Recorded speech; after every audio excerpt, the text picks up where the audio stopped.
तो फिल्म की शुरुआत सहरा से होती है, जो पार्क में अपने बेटे के साथ खेल रही थी, और तभी वहां से एक हेलीकॉप्टर गुजरता है जिसकी आवाज उसे परेशान कर देती है।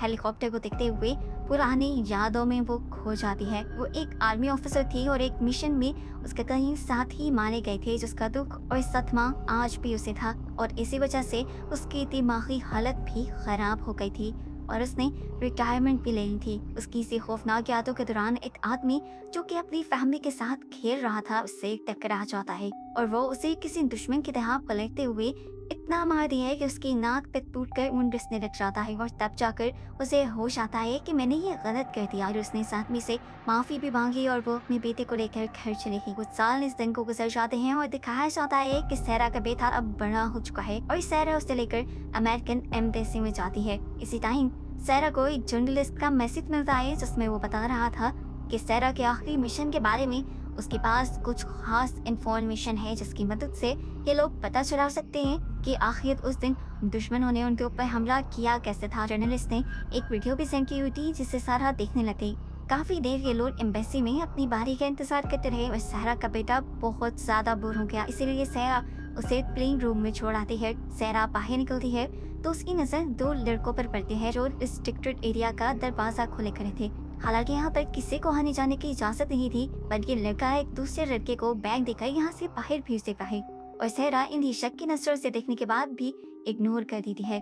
वो अपने बेटे को लेने के लिए लिविंग रूम में जब जाते हैं तो ये देखकर उसके होश उड़ जाते हैं कि उसका बेटा तो वहाँ था ही नहीं। बाहर आकर उसने हर जगह, हर रूम, हर ऑफिस में अपने बेटे को देखा, लेकिन उसका बेटा अब उसे मिल नहीं रहा था, वो गुम हो चुका था।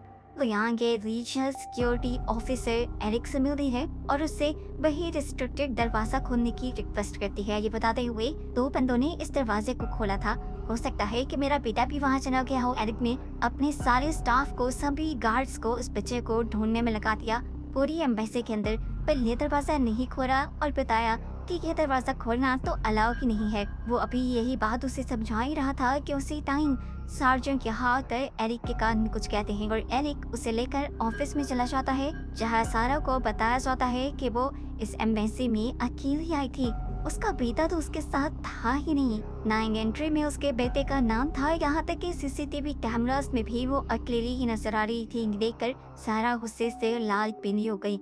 सारा को अच्छी तरह याद था कि वो अपने बेटे को यहाँ लेकर आई थी, इसलिए वो फौरन जर्मन पुलिस को कॉल करने की रिक्वेस्ट करती है। एरिक उसे फोन मिलाकर दे देता है। सारा उन्हें अपने बच्चे की कंप्लेन करती है, लेकिन जर्मन पुलिस उसे ये बताती है कि वो एम्बेसी अमेरिका का इलाका है और हम वहाँ कुछ भी नहीं कर सकते। पुलिस वाले सेना की बस इतनी मदद कर सकते थे कि वो अपने दो पुलिस ऑफिसर वहाँ भेज रहे थे जो सेना को उस एम्बेसी से निकाल सकते थे। थोड़ी देर में सार्जेंट को कोई काम पड़ा तो वो सेना को एक कमरे में लॉक कर गए। मौके का फायदा उठाते हुए सेना ने अपनी मॉम को कॉल किया और उनसे कहा कि किसी तरह आप पुलिस या गवर्नमेंट से कांटेक्ट करिए। अमेरिकन एम्बेसी वालों ने मेरे बेटे को किडनैप कर लिया है। उसकी ऐसी बातें सुनकर उसकी मॉम चौंक जाती हैं और सहरा से पूछती है कि सहरा, क्या आजकल तुम अपनी मेडिसिन ले रही हो? अब ये सुनकर सहरा झंझला जाती है कि किसी को भी उसकी बात पे यकीन क्यों नहीं आ रहा था। असल में सहरा को स्ट्रेस की वजह से हेलुसिनेशंस होते रहते थे और विजन्स आते रहते थे। मन घड़त कहानियां उसके दिमाग में बनती रहती थी, इसलिए उसकी मॉम को लगा कि सारा भी उनसे झूठ कह रही होगी या सारा को ऐसे ही विजन जा रहे होंगे। सारा को किसी तरह इस ऑफिस से बाहर जाना था। लॉक खोलने के लिए वो इधर उधर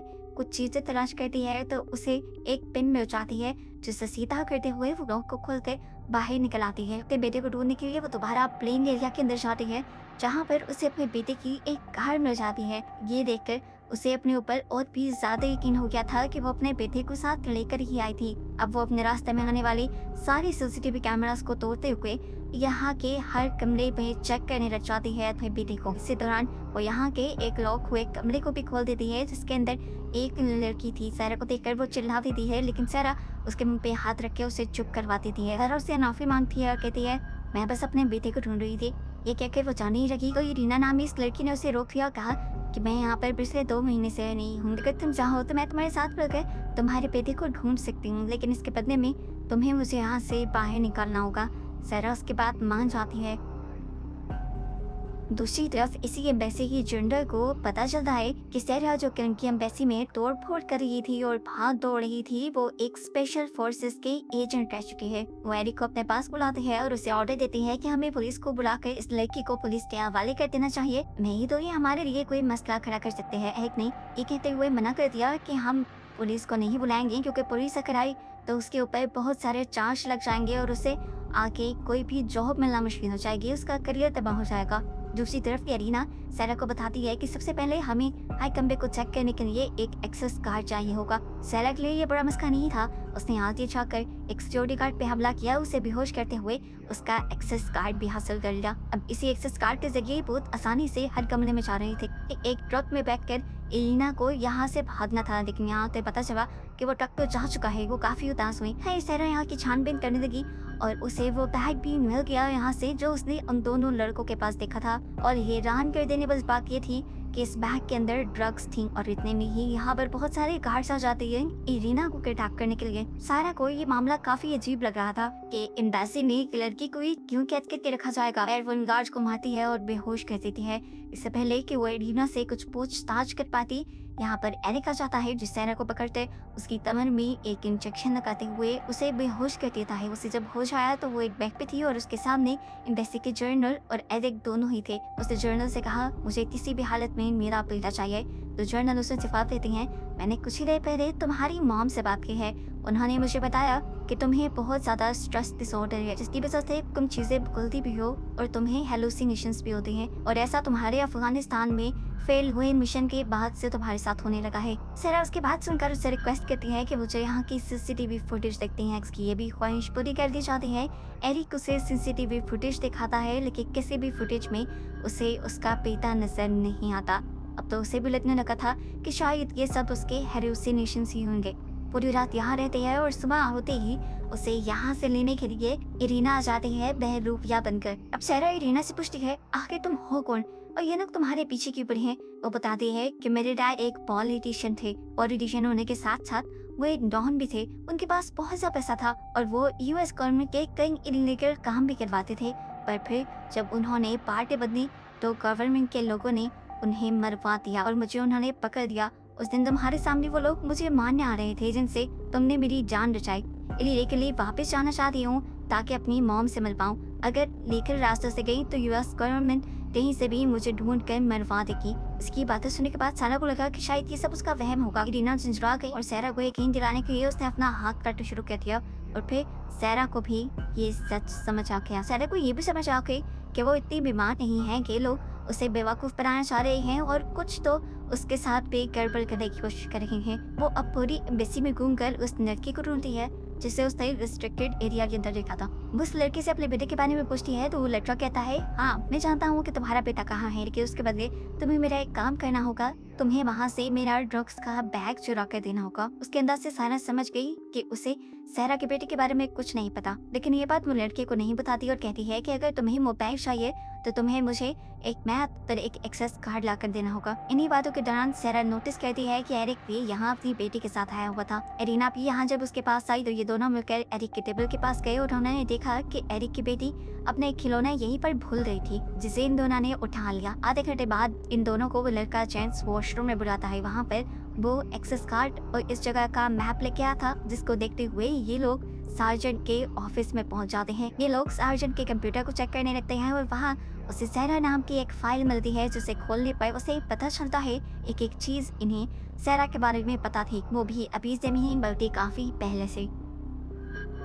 इसी दौरान उसे इस्लामाबाद मीटिंग के नाम से एक फाइल दिखती है, जिसे जब वो ओपन करती है तो उसे इस्लामाबाद में एक एरिक नजर आता है। इस पिक्चर में एरिक तेरे था। सेरा को याद आया कि यही वीडियो उसे सुबह जर्नलिस्ट ने भी भेजी थी। उसे जर्नलिस्ट को कॉल की और पूछा कि एरिक का इस सब से क्या लिंक है। तो वो जर्नलिस्ट अब उसे बताता है कि अफगानिस्तान में यूएस मिलिट्री की बेस पर जो हमला हुआ था उसे करवाने के पीछे कोई और नहीं बल्कि एरिक ही था। एरिक ने ही उनकी लोकेशन दुश्मनों को दी थी, जिसके बदले उसे पैसे मिले थे। ये वीडियो एरिक के खिलाफ सबूत था। इस वीडियो में एरिक जिससे बात कर रहा था उसका चेहरा अभी क्लियर नहीं था। तो जर्नलिस्ट उसे कहता है कि ये चेहरा तय करके मैं तुम्हें अभी सेंड करता हूँ। इतने में ही नहीं वो पिक्चर रिसीव होती, सार्जेंट अपने ऑफिस की तरफ बढ़ने लग जाते हैं। जल्दी से ये लोग एलिना के लैपटॉप पे उस पिक्चर को ट्रांसफर करने लग जाते हैं, लेकिन ठीक टाइम पे यहाँ पर सर्जेंट भी आ जाता है, जिससे बचने के लिए इन्हें उस बेचारे से लड़कर उसे गिराकर यहाँ से भागना पड़ता है। ये लोग भागकर टेरेस पे आ जाते हैं। इतने में वो पिक्चर भी लोड हो जाती है, जिस पिक्चर को देखकर सारा उसे पहचान जाती है। ये उन्हीं तालिबान का हेड था जिसने उनकी बेस पर हमला किया था, और इस टाइम अगर एरिक तालिबान के हेड के साथ पैदा हुआ था तो मतलब एरिक तालिबान के साथ मिला हुआ था। वो एरिना को लेकर उसको डैम में जाते हैं, जहाँ ट्रक लोड्स होकर दूसरे मुल्क में भेजे जाते थे, और गार्ड्स का एरिना से ध्यान भटकाने के लिए वो गार्ड्स से लड़ने लग जाती है। अभी वो इनसे निमट ही रही थी कि तभी यहाँ पर एरिक भी पहुंच गया अपने साथ गार्ड्स को लेकर। गार्ड्स ने आते ही धड़ाधड़ सहरा पे हमला शुरू कर दिया, जिन सबसे सहरा एक एक करके बड़े अच्छे से निमट ले भी गए, क्योंकि वो एक ट्रेन सोल्जर थी। ऐसे गार्ड से लड़ना उसके लिए आम बात थी। जब सभी गार्ड्स को वो हराकर गिरा देती है तो एरिक उस पर हमला कर देता है, पर वो बेचारा भी सहरा के सामने कुछ नहीं था। सहरा उसका मार मार कर बुरा हाल कर देती है और उसी की गन छीन कर उसी पर पॉइंट कर देती है और उससे कहती है, मुझे मारने के लिए इतना बड़ा प्लान क्यों बनाया? तुम कुछ भी करवा सकते थे, सड़क पर मेरा एक्सीडेंट करवा सकते थे, मेरा मर्डर करवा सकते थे, तुम्हारा मकसद तो सिर्फ मुझे खत्म करना था ना। एरिक हैरान होकर उससे सवाल करता है, मैं कैसे बता कि मैं तुम्हें मरवाना चाहता हूँ, और मैं तुम्हें क्यों मरवाऊंगा? सहरा बोली, क्योंकि मैं वही आखिरी सोल्जर हूँ जो उस दिन अफगानिस्तान में बच गई थी। मैं ही उसी सारे हमले की आई विटनेस हूँ जिसको करवाने के पीछे तुम्हारा भी हाथ है, और बस अपने आप को बचाने के लिए तुम मुझे मारना चाहती हो, लेकिन मैं तुम्हें नुकसान नहीं पहुंचाऊंगी। मैं बस इतना चाहती हूँ कि तुम मेरा बेटा मुझे वापस दे दो। एरिक उससे कहता है कि अगर मुझे कुछ हुआ तो याद रखना कि तुम्हारा बेटा तुम्हें जिंदगी भर नहीं मिलेगा। उसकी धमकी सुनकर सहरा वहाँ से निकल गई। उसे समझ थी कि अब अपना काम निकलवाने के लिए उसे कुछ और ही करना होगा। वो बाहर जाकर सबसे पहले एरिक की बेटी को ढूंढती है और उसका टॉय फोन उसे दिखाते हुए उसे बातों में लगा के यहाँ के एक सेफ हाउस में ले जाती है और उसे अपने साथ वहाँ पर बंद कर देती है। उसने एरिक की बेटी को किडनैप कर लिया था। इस चीज की खबर जनरल और एरिक के बाकी क्रिक्स को भी हो गई। सभी लोग इस सेफ हाउस के सामने आ गए और सभी ने सहरा से उस बच्चे को छोड़ देने को कहा, लेकिन सहरा उसे छोड़ने के लिए तैयार नहीं थी। बार बार हर कोई उससे यही रिक्वेस्ट कर रहा था कि उस बच्ची को छोड़ दो, तो सहरा कहती है ठीक है, मैं उस बच्ची को छोड़ दूंगी, लेकिन एक शर्त पर। उसे एरिक से कुछ बात करनी है इस बच्चे के बदले। एरिक पहले अंदर आएगा। एरिक चुपचाप उसकी बात मानते हुए अंदर आ जाता है और सबसे पहले आकर यहाँ का वॉइस सिस्टम बंद करता है, क्योंकि वो जानता था कि यहाँ की आवाजें सारी बाहर जा रही हैं और एरिक के जो घनाउने का हम सहरा को पता है उसका वो किसी और को पता लगने नहीं दे सकता। सहरा ने से सबसे पहले यही बात कही कि मैं जानती हूँ तुम मुझे मारना चाहते हो, मैं खुद को खुद ही खत्म कर लूंगी, लेकिन मेरी एक शर्त है कि तुम मेरे बेटे को मेरी बहन के बाद मेरी मॉम के हवाले कर देना। इस बात का तो एरिक कोई जवाब नहीं देता, लेकिन वो सहरा से कहता है कि तुम जो जानना चाहती हो मैं तुम्हें बताता हूँ। हाँ, मैं उसे मिला था, अफगानिस्तान के तालिबान से मैं मिला हुआ था और मैंने ये यूएस बेस की लोकेशन भी दुश्मनों को बताई थी, क्योंकि मुझे इस काम के वक्त पैसे मिल रहे थे। वो काम कब का कब हो गया, सभी लोग मारे गए, एक तुम बच गई थी। मैं जानता था तुम्हारे बारे में, लेकिन मैं कभी भी तुम्हें मारना नहीं चाहता था। मसला तो उस जर्नलिस्ट की वजह से बना जिसको इस सारी बात की खबर हो गई। वो मुझे धमकाने लगा। मैं जानता था कि वो जरूर तुम्हें भी ये बात बताएगा। इससे पहले ही मैं उस जर्नलिस्ट को मरवाना चाहता था, लेकिन तुम्हें उसके मरने से पहले ही ये सारी बातें पता चल गई और फिर इस तरह तुम्हें भी मारना मेरी मजबूरी बन गया। हाँ, तुम सच थी, तुम्हारा बेटा तुम्हारे साथ यहाँ आया था, लेकिन मुझे तुम्हें मारने के लिए ये पूरा खेल खेलना पड़ा। सीसीटीवी से मैंने ही तुम्हारे बेटे को गायब करवाया था। ये सारी बातें करने के बाद वो अपनी गन से पहले सहरा को शूट कर देता है और फिर ही अपनी टांग में गोली मारकर सहरा के हाथ में गन पकड़ा देता है और फौरन सेफ हाउस से इस तरह एक्टिंग करते हुए बाहर आता है जैसे सहरा ने पहले उसके ऊपर हमला किया और फिर अपने आप के बचाव में उसने सहरा को गोली मार दी। सहरा इस टाइम मरी नहीं थी, लेकिन वो बुरी तरह जख्मी जरूर थी। एरिक ये सब तो भूल ही गया था कि सहरा भी कोई आम इंसान नहीं थी, वो एक सोल्जर थी।